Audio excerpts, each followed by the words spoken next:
Ассаламу алейкум ва рахматуллах. Добрый день всем.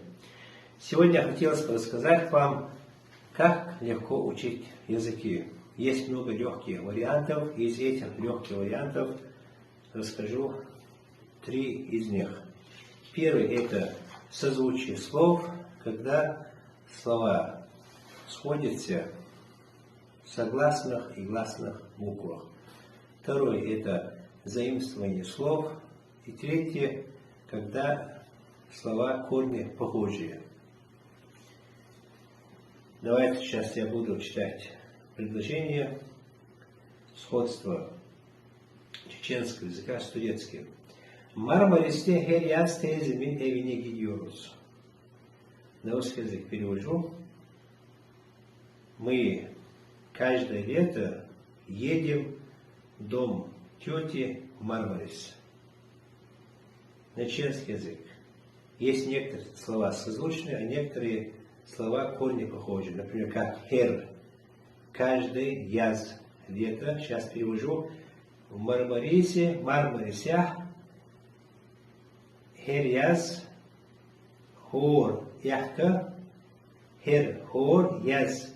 Яхт. Teyzemin evine. Ненеши. Хусме gidiyoruz Тодиалку. Здесь давайте сейчас я выберу созвучные слова. Это и в корне похожие хер, хор, яз, яхке. Onun evi Marmaris'te. Evinin bahçesi çok büyük ve güzel. Evin bahçesi, на русский язык перевожу. Домашний сад очень большой и красивый. Цен беш, бахче, слово, когда корни похожие, беш, бахче, чок, очень, чок, бюк, большой, yok. Здесь хочу отметить, что некоторые прилагательные в чеченском языке, возможно, если я не упустил все, они делятся на несколько видов. Например, yok, dok, wok, bok. Из этого следует отметить, что в некоторых языках, как в английском и в русском, прилагательные соответствуют по смыслу. И добавляем турецкие и чеченские языки. Именно давайте возьмем сейчас слово большой на русском языке, big, в английском büyük, в турецком и yok, wok, dok, wok в чеченском языке. Вегузен и хаз. Сейчас слова, которые в корне похожи, это беш, бахче, чок, чок, büyük, yok, вегузен и хаз. Bahçede elma ağacı var. Обратите внимание, сейчас перевод на русский язык. В саду есть яблочный сад. На чеченский. Bahçede бешах, один корень, бахче беш, слово во второй раз повторяется, эльма, это яблоко, на чеченском языке это адж, и во многих языках я заметил, что яблоко похоже. Например, в русском языке яблоко, в английском apple, в чеченском адж, в турецком эльма, адж, вар, есть дерево. Var это созвучное слово. Biz ağaçtan elma topluyoruz. Мы из дерева собираем яблоки. Her gün akşam yemeğimizi bahçede yiyoruz. Her gün.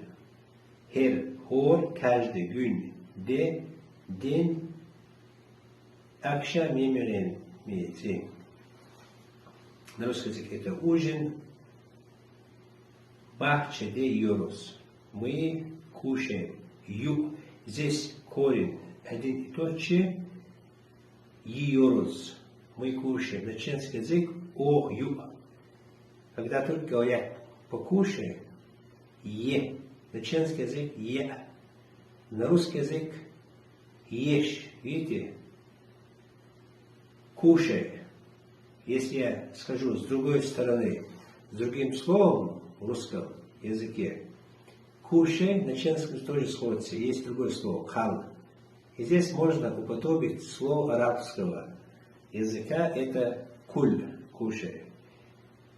Поэтому обратите внимание на созвучие слов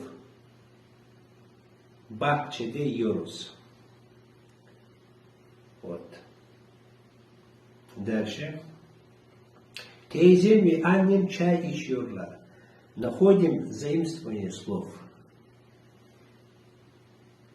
Много заимствованных слов, потому что, например, когда что-либо появляется насчет техники в какой-то стране, и эта же вещь или предмет, и это слово распространяется во всем мире.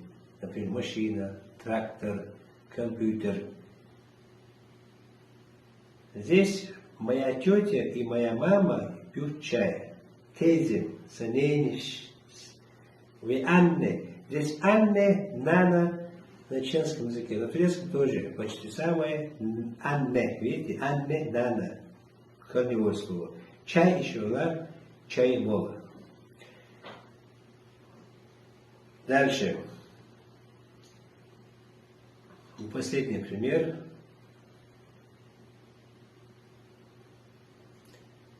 Arkadaşımız bize şarkı söylüyor.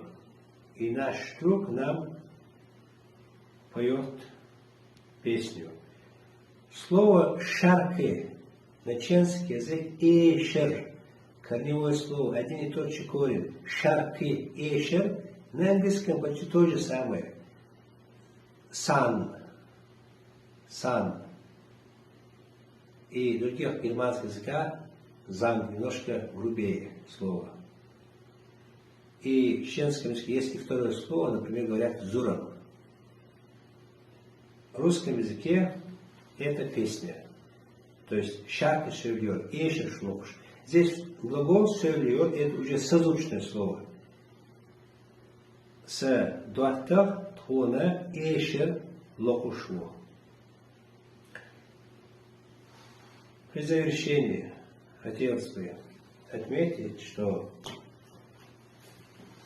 есть слова, которые совпадают, есть слово, то есть словесное строение и одинаковый смысл, то это не совпадение, это уже в смысле один и тот же, то есть одно и то же слово. Поэтому хотелось бы напомнить, что есть частичная схожесть слов и языков тоже. Желаю вам успеха и удачи. Ассаляму алейкум ва рахматуллах.